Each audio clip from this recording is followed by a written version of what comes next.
I tēnei rā, kua tuwhera mai ko ngā tatau o te whare karakia o Mere Rikiriki mā ngā kaimahi hauora Māori katoa me o rātou nei whānau ki roto i te papaioia kia whiwhi ai rātou i tō rātou rongoā ārai mate.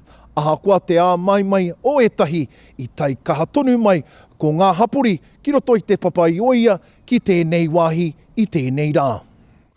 Ahakoa ngā ā mai tanga ki te whai i te rongoā ārai mate. E whakatauira ana tēnei karaua i te huarahi tika o tōna hapori. Koe nā te mea nui mā tātou ne.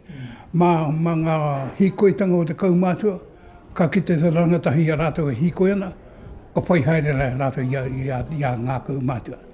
Nō reira, ko tātou rā ngā hepara, ko ngā tamariki e hara mai whakamuri ana i a tātou. Ko te hunga kaumātua ka noho whakarairai tonu i te hapori whānui. Heoi, he ai kia woka, me whai māramatanga katoa ngā whakareanga kia tō tika ai tō rātou whakatau. Whakamāramatia ki te iwi, ngā huatanga o tēnei ma. Pānui atu ki arara me haere rātou ki whihera nei. Hei whakaoti rā i ngā whakaaro nui nei. E hara i te wero engari he whakaaro nui. I whakawhiwhia kia Terry Hapi i te rongoā ārai mate i te rānei. Ko tāna e hara i te mea taumaha, he rereke ki tāna i whakaaro ai i te tuatahi. Pai te kite atu i ngā kaimahi i konei, i tuku nei kia hau te rongoā mō tēnei me ki tēnei mate. Kare he mamai, kare he roi mate e tuku ki aku kamo, no reire he pai. Ko tā te pere he tini o te tarati o tāne nui ārangi Manawatu, a Morris Takarangi, he māmano iho. I feel good. You feel good? Yeah. I think that all the controversy about different vaccines and all the strains, that will be remain. But I think it's just sensible to take precautions, you know. There's always going to be a risk anyhow.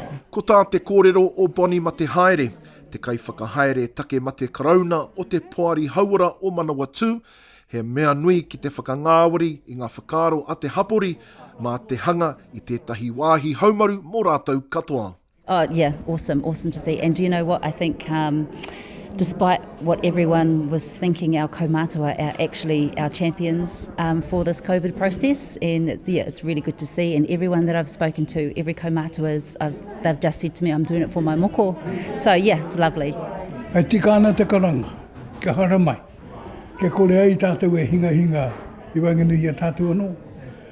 Whakaotihinga ra ngā mamai o te hinga tanga nei. Hei te marama o Hongongoi, ka tukuna i te rongoā ārai mate Pfizer ki te motu whānui. Te mehemi, te reo o te uru.